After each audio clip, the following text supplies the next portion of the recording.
If you've ever driven through Utah at 3 a.m., you know the kind of darkness I'm talking about.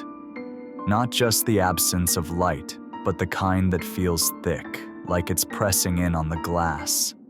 That's the darkness that swallowed me as I pulled up to the diner, my new place of penance, my last shot at staying clean, or at least out of jail.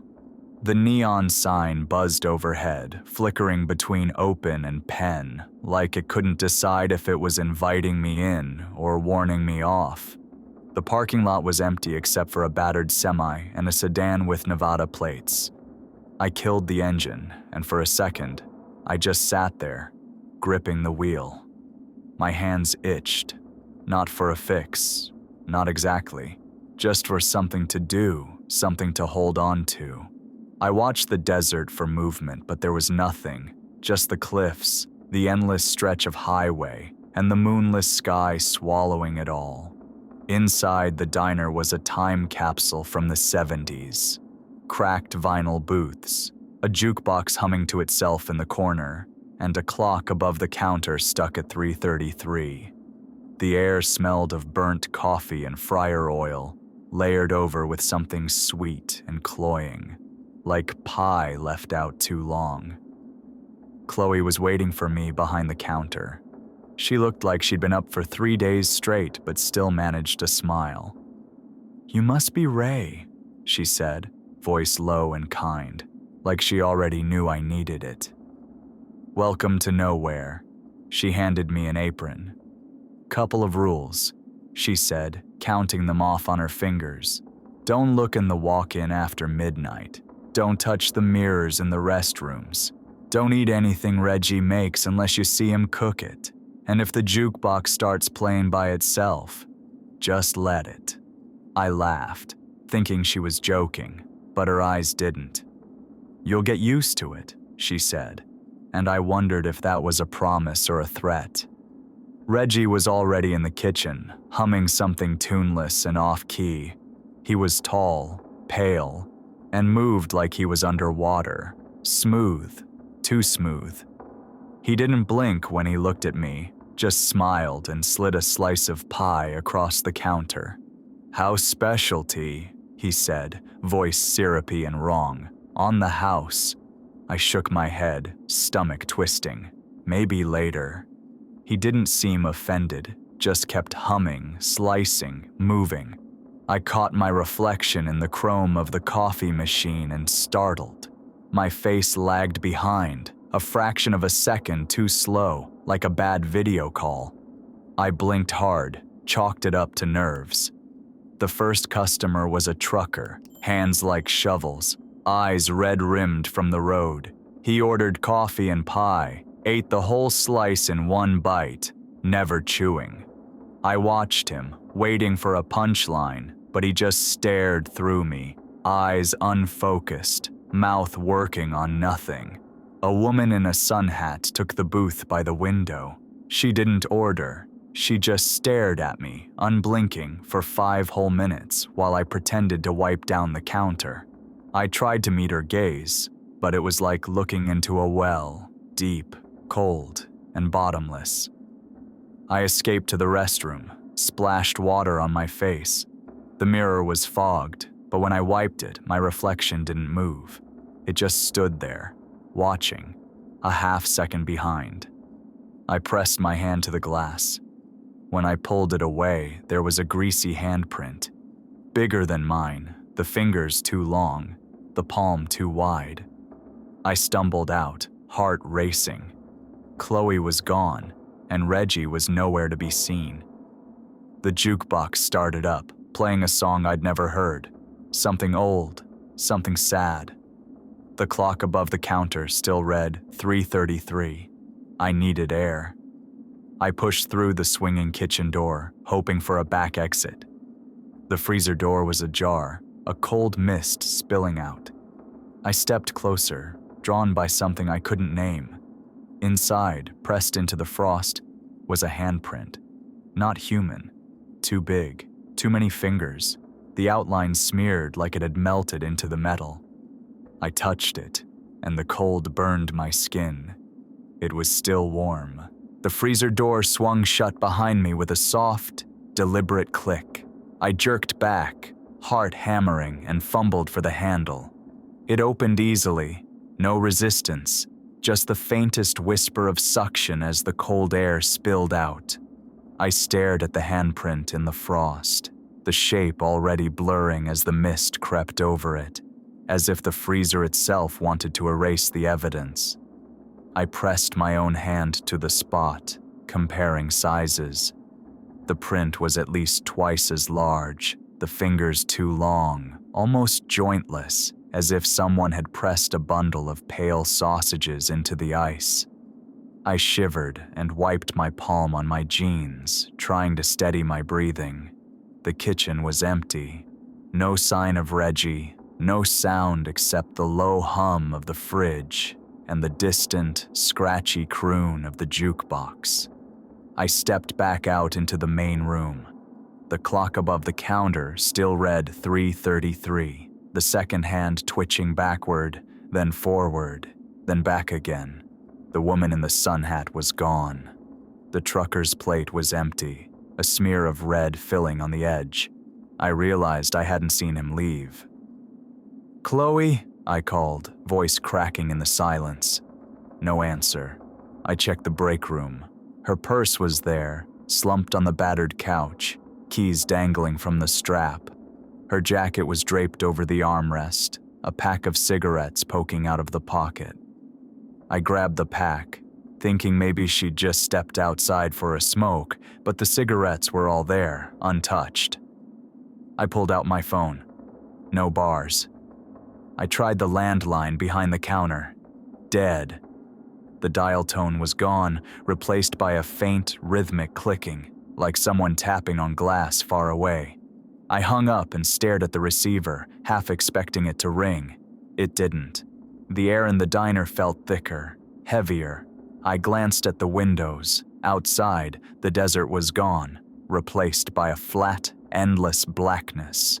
No moon, no stars, not even the faint glow of headlights on the highway. Just the reflection of the neon sign, flickering on the glass, spelling "open" and "pen" over and over in sickly green.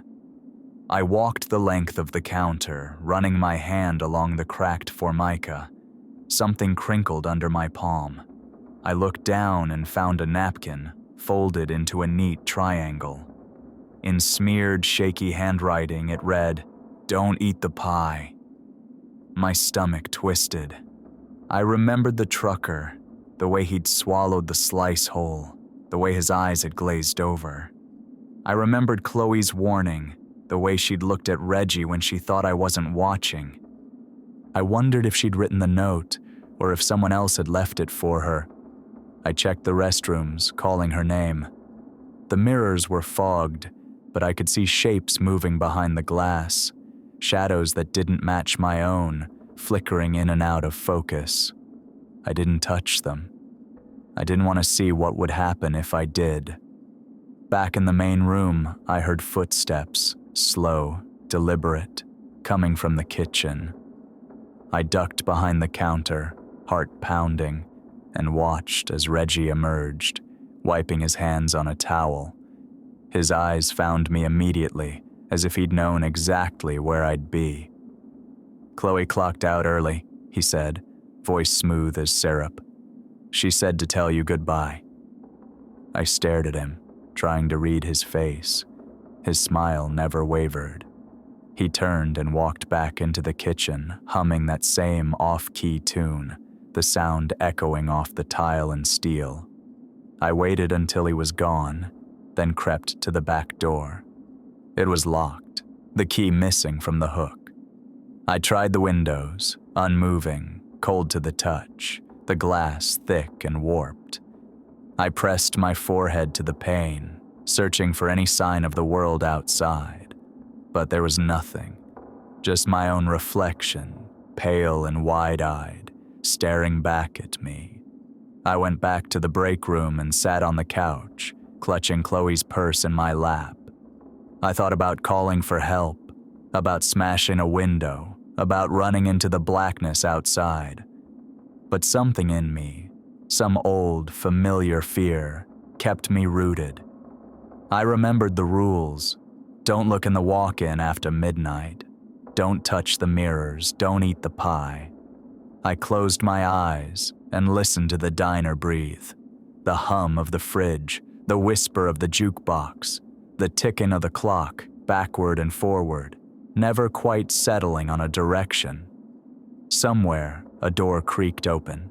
I heard footsteps, soft, dragging, like someone walking in socks. I opened my eyes. The napkin was gone. I was alone. I sat there for a long time, clutching Chloe's purse like it might anchor me to something real. The silence pressed in, heavy and absolute, broken only by the low hum of the fridge and the jukebox's faint, looping melody. I tried to remember the last time I'd felt this alone. Maybe it was in detox, lying on a cot in a room full of strangers. Or maybe it was every night since I got out, staring at the ceiling and waiting for the sun. But this was different. This was worse. I forced myself up, moving through the diner in slow, careful steps. The place felt bigger now, the booths stretching away into the dark like a funhouse mirror.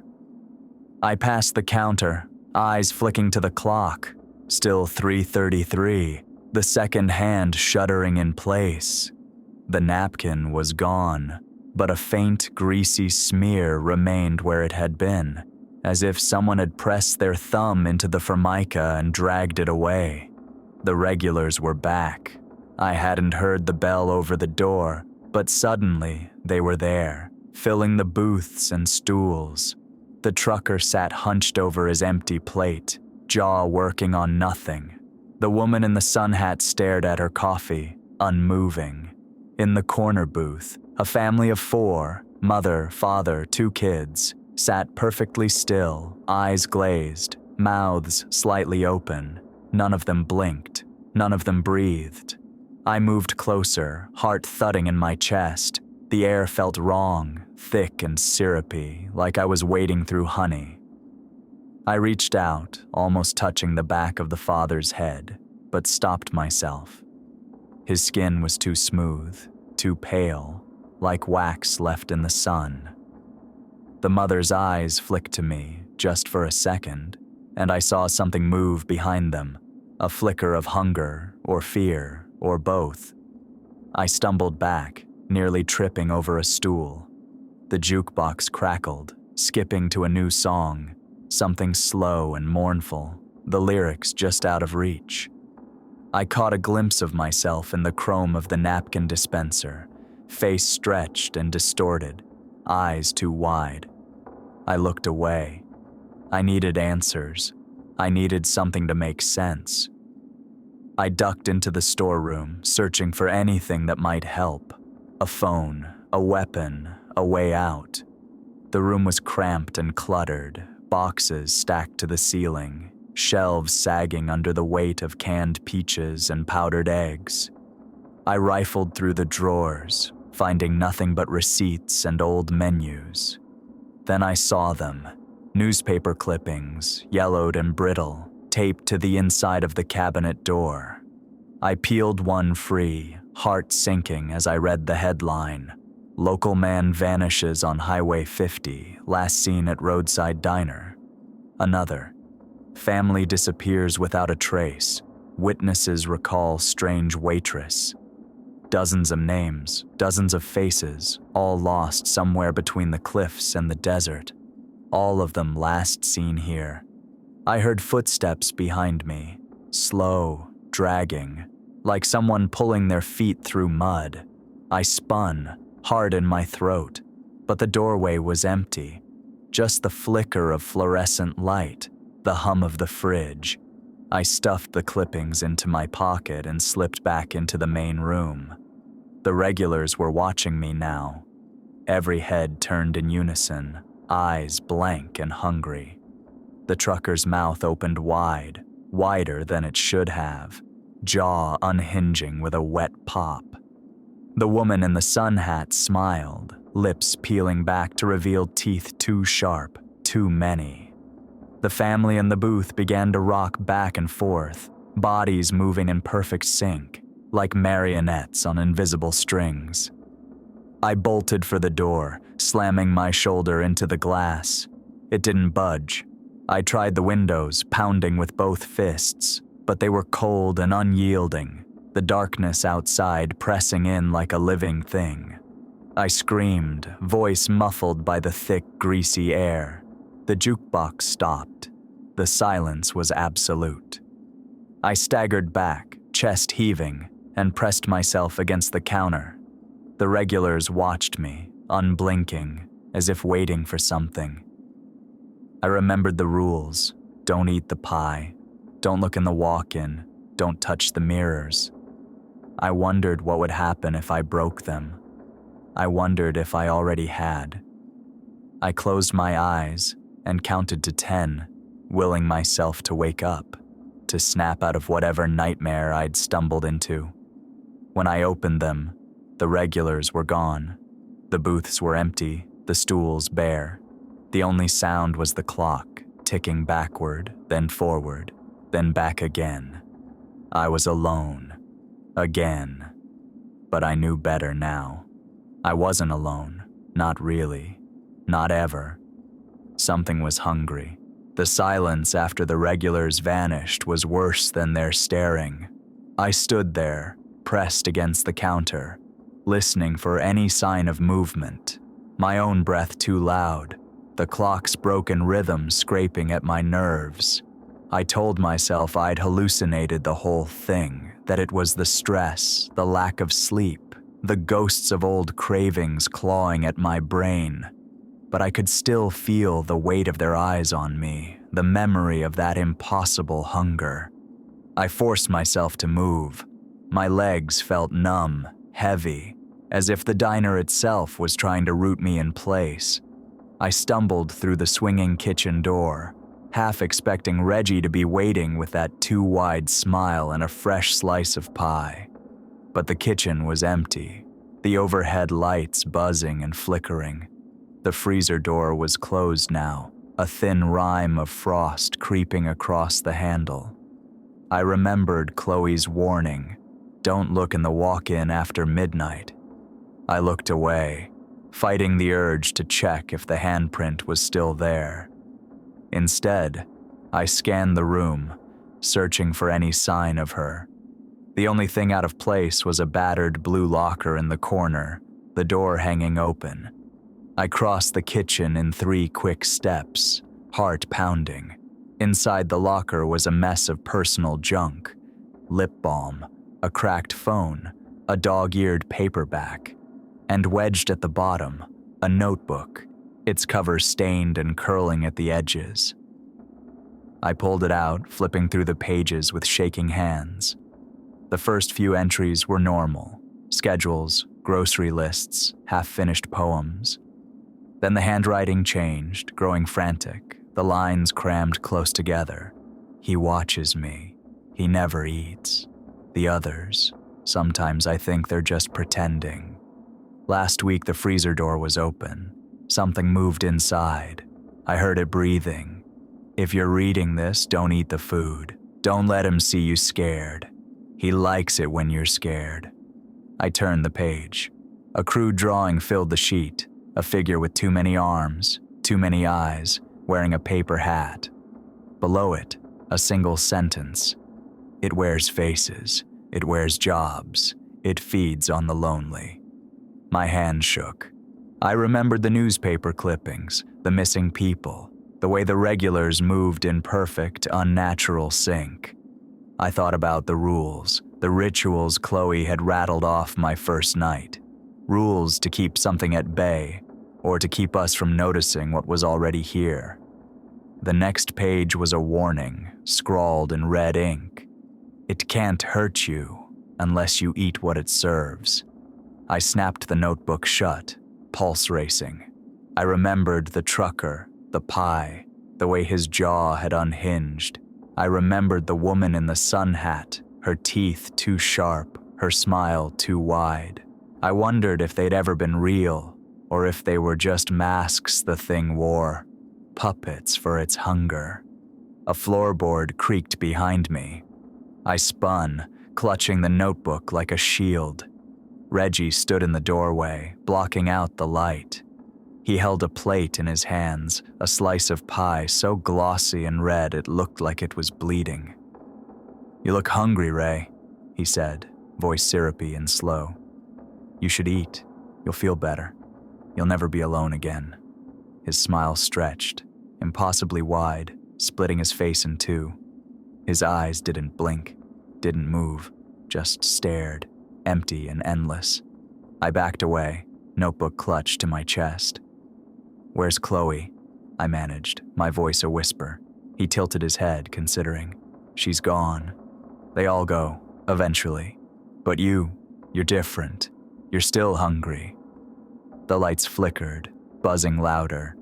The air grew thick, heavy, every breath a struggle. I glanced at the clock through the kitchen window. Still 3:33, the second hand now spinning in frantic circles. Reggie stepped closer, the pie trembling on the plate. "Eat," he said, voice echoing, doubling, tripling, as if 100 mouths were speaking through him. "Eat and stay." I stumbled back, slamming into the freezer. The cold bit through my shirt, grounding me. I remembered the notebook's warning, the rules, the greasy handprint in the frost. Reggie's smile never wavered. He set the plate on the counter, the pie glistening under the harsh lights. "I'll be waiting," he said, and vanished back into the shadows, humming that same off-key tune. I slid to the floor, clutching the notebook, the warning echoing in my head. It can't hurt you unless you eat what it serves, but I was so hungry. I sat there on the cold kitchen floor, the battered notebook pressed to my chest, watching the pie sweat under the harsh fluorescent lights. My stomach twisted, a hollow ache gnawing at my insides. I tried to remember the last time I'd eaten, really eaten, not just coffee and cigarettes. But the memories were slippery, out of reach. Hunger had always been a part of me, a shadow at my back. I thought I'd left it behind in rehab, but now it was back, sharper than ever, whispering that maybe just one bite would make it all stop. The pie glistened, syrup pooling on the plate, the crust impossibly golden. The scent was overwhelming, sweet, rich, laced with something metallic. I pressed my hand to my mouth, fighting the urge to crawl across the linoleum and devour it. The notebook's warning echoed in my head, but it felt distant, muffled by the ache in my belly and the heaviness in my chest. Somewhere out in the diner, the jukebox started up again, louder this time, the music warped and discordant. The regulars returned, filling the booths and stools without a sound. Their movements were jerky, puppet-like, as if someone else was pulling the strings. The trucker's mouth hung open, drool pooling on his chin. The woman in the sun hat tapped her fingers on the formica, each tap perfectly in time with the ticking clock. The family in the booth rocked back and forth, eyes wide and empty. I forced myself to stand, legs trembling. The air was thick, syrupy, every breath a struggle. I clutched the notebook, the pages slick with sweat, and stepped out into the main room. The regulars turned to face me in unison, their heads snapping around with a sickening crack.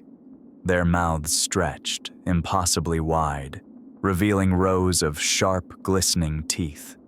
They began to chant, voices overlapping, distorted, the words just out of reach. Reggie stood behind the counter, hands folded, smile fixed and empty.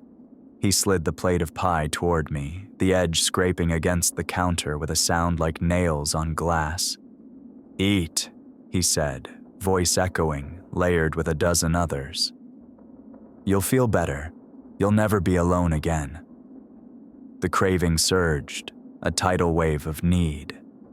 I saw myself reflected in the chrome napkin dispenser, pale, hollow-eyed, mouth open, drool pooling at the corners.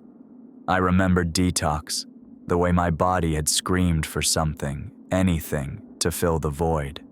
I remembered Chloe's warning, the napkin scrawled with shaky letters, "Don't eat the pie." The regulars pressed closer, mouths stretching wider, eyes rolling back in their heads. Their chant grew louder, the words twisting into something that sounded almost like my name. The air vibrated with their hunger, their need, their emptiness. I reached for the plate, fingers trembling. The pie steamed, the scent overwhelming. I raised the fork, poised to take a bite.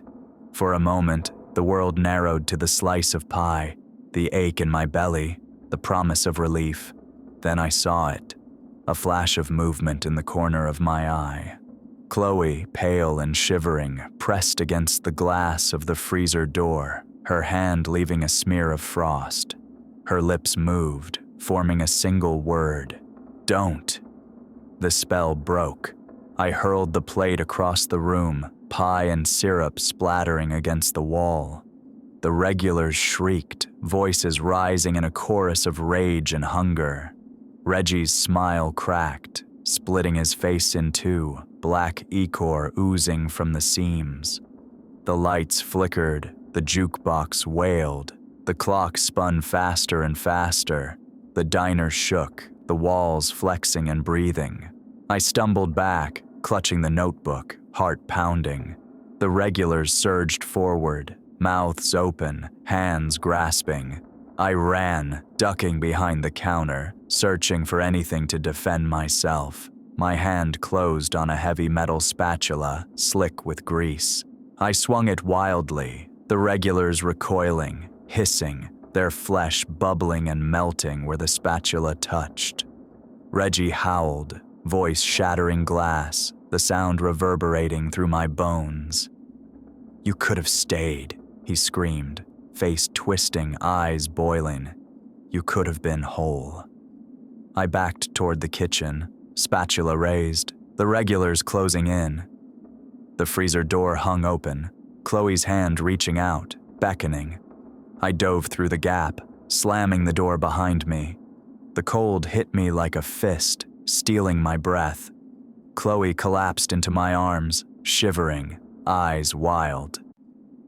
"Don't eat," she whispered, voice barely audible. "It's how it gets in. It's how it keeps you." I nodded, clutching her tight, the freezer walls closing in. Outside, the regulars howled, pounding on the door, the sound muffled by layers of frost and steel. We were trapped, but we were still ourselves, still hungry, but not devoured. Not yet. The freezer was a tomb of frost and shadows. My breath came in ragged clouds, each exhale scraping my throat raw. Chloe clung to me, her fingers icy, her eyes too wide in the blue light. We huddled together on the cold floor, backs pressed to the metal shelves, listening to the chaos outside. The regulars pounded on the door, their fists thudding in a rhythm that matched the frantic ticking of the clock beyond. Each blow sent a shudder through the steel, flakes of frost raining down like snow. I tried to steady my breathing, to focus. The cold was a blessing and a curse. It dulled the hunger, slowed the panic, but it also numbed my limbs and thoughts. Chloe's lips moved, but her words were lost in the roar. I leaned closer, straining to hear. "Don't let it in," she whispered, her voice thin and brittle. "Don't eat, don't listen. It feeds on what you want most." I nodded, clutching the notebook to my chest. My mind raced, searching for a way out. The freezer's only exit was the door, now blocked by the thing and its puppets. The vents overhead were too small for an adult, but maybe, just maybe, I could pry one open, buy us time, a sliver of hope. I scanned the shelves for anything useful, boxes of frozen meat, bags of fries, a rusted crowbar wedged behind a crate. I grabbed it, fingers burning from the cold, and jammed it into the vent's screws. Metal screamed, the sound drowned by the howling outside. Chloe watched, her breath fogging the air, her eyes flicking to the door with every crash. The vent cover clattered to the floor. I boosted Chloe up, hands shaking, her body light as paper. She wriggled through the gap, boots scraping against the metal. I followed, heart pounding, the notebook wedged under my arm. The vent was a coffin, tight, dark, every breath a struggle. I crawled after Chloe, the metal biting into my knees, the cold seeping into my bones. Behind us, the freezer door burst open. The regulars poured in, their bodies twisting, mouths open in silent screams. Reggie's voice echoed through the vents, warped and many-layered. "You can't leave, Ray. You belong here. You're hungry. You're mine." I crawled faster, scraping my knuckles raw. Chloe reached the end of the vent, kicking out the grate. Light spilled in, a storage closet, empty except for cleaning supplies and a mop bucket. We tumbled out, gasping, the air warmer but thick with the scent of bleach and rot. Chloe slumped against the wall, shivering.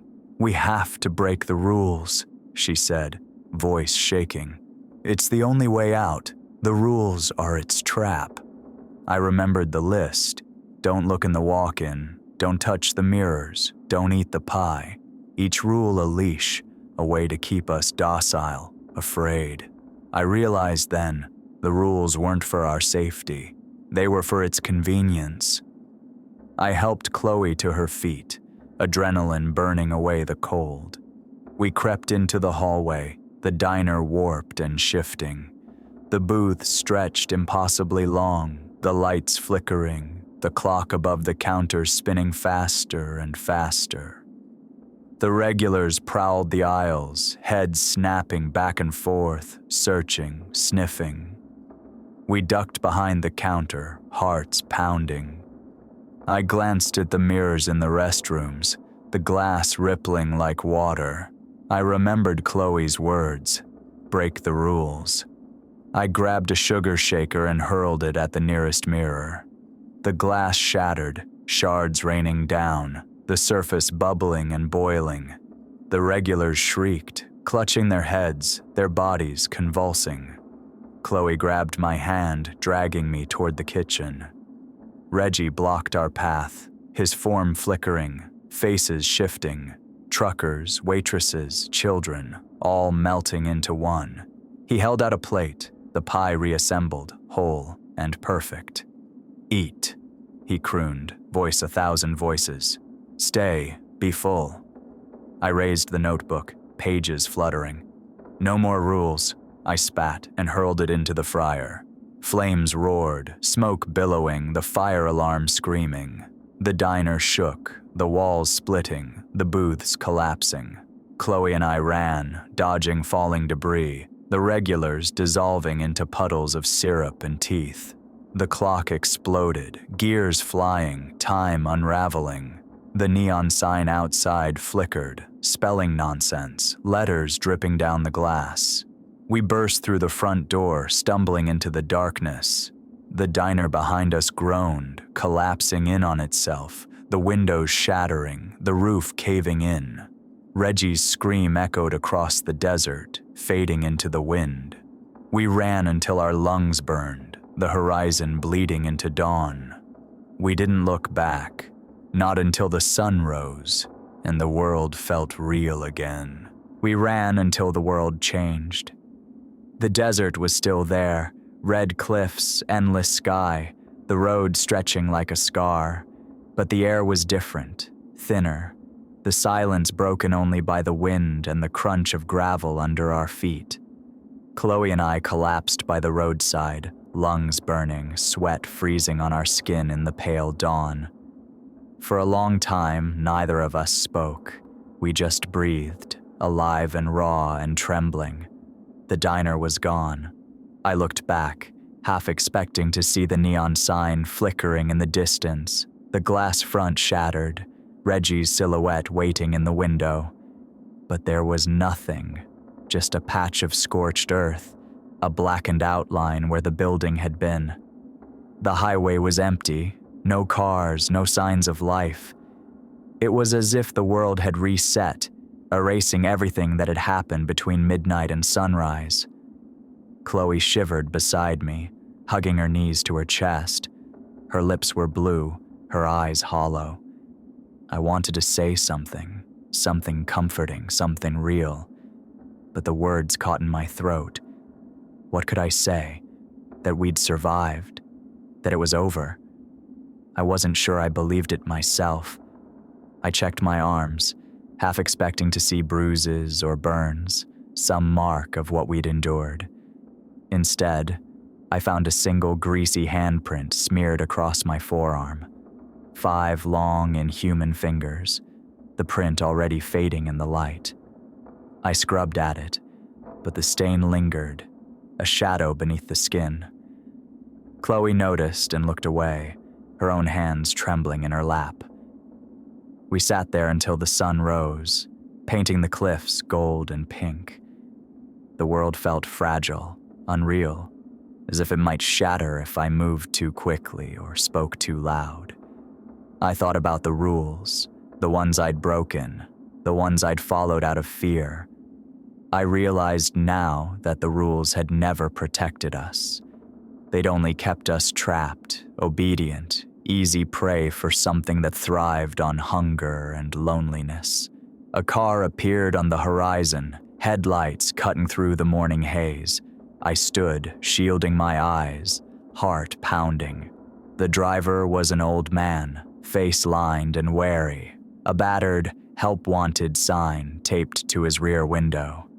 He slowed as he passed, eyes lingering on us for a moment before he drove on, the sign fluttering in the wind. Chloe stood beside me, her shadow long and thin on the asphalt. "What now?" she asked, voice barely more than a whisper. I didn't have an answer. I looked down the road, the empty stretch of highway leading into the unknown.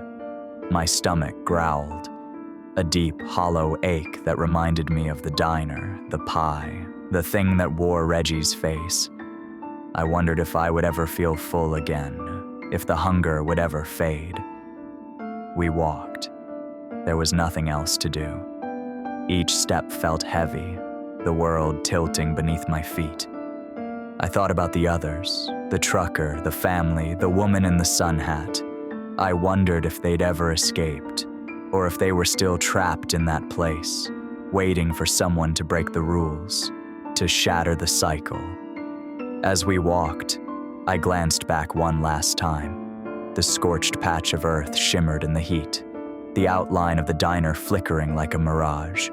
For a moment, I saw the neon sign blaze to life, open, then pen, then nothing. In the window, a shadow moved, tall and thin, wearing a paper hat. Reggie's smile glinted in the dawn, wide and hungry. I turned away, heart pounding. The greasy handprint on my arm itched, a reminder that some hungers never die, that some rules are just cages painted to look like doors. We walked into the sunrise, 2 survivors with empty stomachs and haunted eyes, the road stretching on forever. I didn't know where we were going, or if we could ever outrun what we'd left behind. But for now, we were free.